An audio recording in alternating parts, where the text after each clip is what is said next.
tackling how to edit on Lightroom, not Lightroom Classic. We are tested on Lightroom, not Lightroom Classic, so we need to start using it, which I actually prefer Lightroom. Some of you might as well. But first, you're going to need to install Lightroom. Up in the top left-hand corner of your computers, you will have the Creative Cloud. You'll just double-click in there, and you'll open up the Creative Cloud, and then open up Apps and download Lightroom. I've got a tutorial right here on how to do that. Once you have Lightroom downloaded, you are going to need to create a folder in your documents. In my documents, I'm saying yours because it's yours, but you're going to put these 3 images in that folder. So, and I would name it like Lightroom Edit Tutorial or something. But they will need to be in a folder so we can upload them. Mine are already in a folder on my desktop because I'm just working on my Mac right now, but yours are going to be in my documents. Okay. When you download Lightroom, you're going to sign in with Google, and yours is going to be different than mine because I use Lightroom all the time. As you can see, I have 1,700 photos in my cloud, which I probably should clear pretty quickly. But once we have Lightroom open, up in the top left-hand corner, you just click Add Photos, and you are going to find your folder containing our 3 images. And you just click the folder and you review for import. As we review, you can either uncheck some that you do not want. A good rule of thumb is only uploading the ones that you want to edit. I'm editing all 3, so are you, so add 3 photos. When you add these 3 photos, you'll notice you have just created your own catalog. So the only photos that you've uploaded are in your catalog. If you need to adjust your catalogs, it's over here on this left-hand side in this panel right here. And as you upload, it uploads by date, just so you know when you did. If you want to see all your photos, you can see all of them, or just now. This is kind of where you navigate. Most of us will not use most of this, and you can create a specific album if you want. This is just basically your navigation and organization panel. Okay, over on this right-hand panel, then we have our editing tab. So the first one is our preset filter, which a lot of the times you guys are probably just going to throw a preset filter on your images for the most part. So let's find a preset filter that we like. I'm going to throw on, let's top left-hand corner or top right-hand corner, and then I'm just going to minimize it a little bit. So I like that one. They will also give you AI recommendations for this as well. I have some of my own presets in here that I've already downloaded. We'll show you how to download presets later on, but let's just click a filter. Then if I click back on that presets filter, it just closes that tab just so you don't have as busy of a window. And then second down from there, let's go to our edit tab. And you can see, since we've already applied a filter, it goes in and adjusts our edit tab. So if for any reason you want to adjust your filter, you just go, like if you want to adjust the specifics within your filter, you can go into the edit. Like I might bump up the contrast, and let's bump it up a little bit brighter just because it's a little bit dark. Let's make sure my texture, let's bump up our texture and get that really textured to about 40. A nice vignette. I'm going to take that a little bit darker, and then let's add some, we already have lens blur, but let's add more.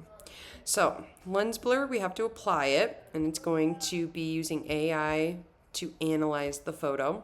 We have a pretty shallow depth photo, so it won't be as in your face of this change. But we can add more blur. I like the bokeh effect a lot, but you might play around with some. And then I'm going to just do a bokeh boost. Down here you can see the depth of, the visual depth of your focal range via your millimeters, and you can play that way.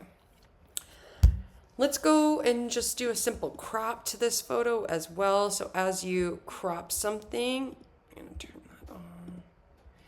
as we crop, boom, couldn't straighten this. So I'm just gonna find the window that I like the best. As you can see, rule of thirds is up at the top, so I can see that. And I really like that my rose is in the middle. To apply the crop, you just hit enter and we're good. Okay, that I really like.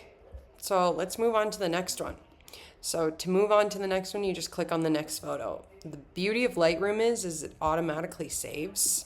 That's why we love Lightroom. But let's work on the Buddha now. So in the Buddha, let's bump up our contrast to like 20. Let's also take some optics and add some blur in the front.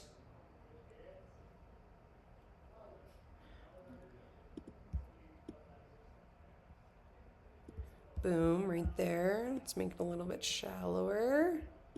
Like that. Awesome. Okay. That I'm liking. Oh, Buddha, go back. Okay. One thing that is irking me about this photo, though, is this crooked line behind the Buddha, though. So I'm going to go to our crop tab. And if you notice, there's a straighten option, and right above that, there's an auto option as well, too. So if you click on your auto, it's automatically going to find the straight line within the photo and apply it. So I really like that. And if you notice, it turned it a little bit, so I have to apply the crop, and that looks good. Okay, loving that. Now let's go down to a masking layer. So that's the circle one right here. Masks are great because in Lightroom, you don't use selection tools, you use masks to edit. So there's some AI masks right here. So let's click our subject and it's going to use AI to figure out, oh, this is my main subject.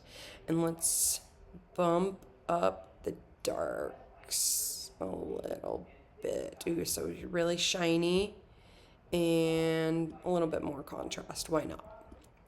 Okay, but a lot of the times with masks, you edit a subject and then you also want to edit the background separately, which is good to be editing in parts. So up on my mask tab right up here, on the right hand side, there's an eyeball and then there's 3 dots. If you click on the 3 dots, there's the duplicate and invert. So I'm going to click that. And now everything other than my Buddha is selected. Let's show some fun stuff and take the saturation completely down because I think the background right here, those lines are kind of taking away from it. So I like that. And you know what? Let's also just take the clarity down a little bit. So it's going to be a little bit more blurry. That I like. I'm just trying to see if there's any spots that are distracting. That looks pretty good. Let's go to the mushroom now. Okay, mushroom. There's a couple distracting spots on it before I do my edit, so I'm going to get rid of that. So go to your eraser, which within there are 3 options. Eraser, you can use generative AI. This is more of like a smart tool. The healing patch, it's just going to clean it up of what it thinks best. Clone stamp, I'm going to tell it a lot of the times where to pull from. I personally just like to go with the eraser. Most of the times it's really good at doing it, but the best way to really utilize your eraser is having your eraser the size of the thing so you only click on it once to get rid of it. Because the more you have to like draw and click, it gets confused. So let's get rid of that like shine right there and this opening right here as well. And you can choose different ones to edit with. Okay. Now, Lightroom is meant to be worked with Photoshop. So down in my film strip, it's called, I'm going to right click on our mushroom image and I am going to edit in Photoshop. So boom, edit in Photoshop. And it's going to take this file, even with my edits on there, and move it into Photoshop. So let's select this mushroom.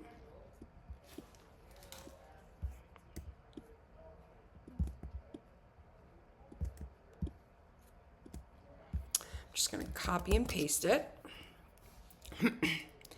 And now I want to transform it because I want to make this even more like upright. So I'm just gonna adjust it a little bit. Boom. You know what? Let's bulge it.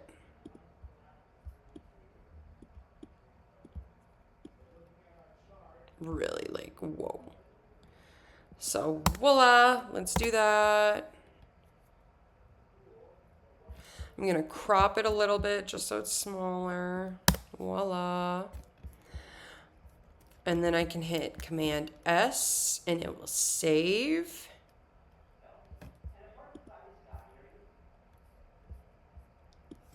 And now if I go back to Lightroom, I just need to X out this window.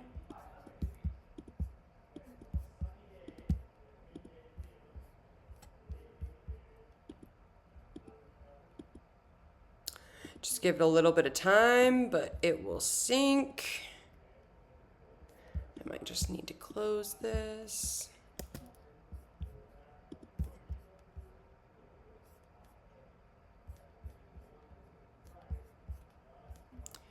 Reopen.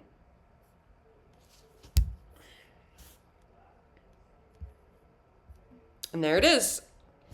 Mine was just going slow. Internet's a little bit slow right now, so I'm just gonna go back to right there. So it's in all my photos. Boom. So that way you can work interchangeably in between Lightroom and Photoshop. So let's find our bulging mushroom photo. And then let's throw on a preset filter. Let's go black and white for this one. Actually, ooh, I really like that weird one. Yeah, let's go this really weird one. And this will take it back to different versions as well too. So you can always play with original versions. So if you do something you don't like, you can adjust it. But that is pretty much Lightroom within a nutshell. So we need to export. So I'm going to hold Control and select the ones that I want to export. And then there's a quick export right here, meaning we're going to share it as a JPEG if we would like. Export, and then Control where you're putting it. I generally put it back in my same folder, and I'll usually make an edited folder. So let me open this back up. So you can see it will tell you that these ones are our edits. These are my original. Sometimes I'll make a new folder and put my edits in the folder. And they're just showing up slowly. These are our edits right in there. Boom, right there. So when you guys submit, you can just click and drag your files and submit that. I'm fine with seeing your files as a whole, but let me know what you were struggling with.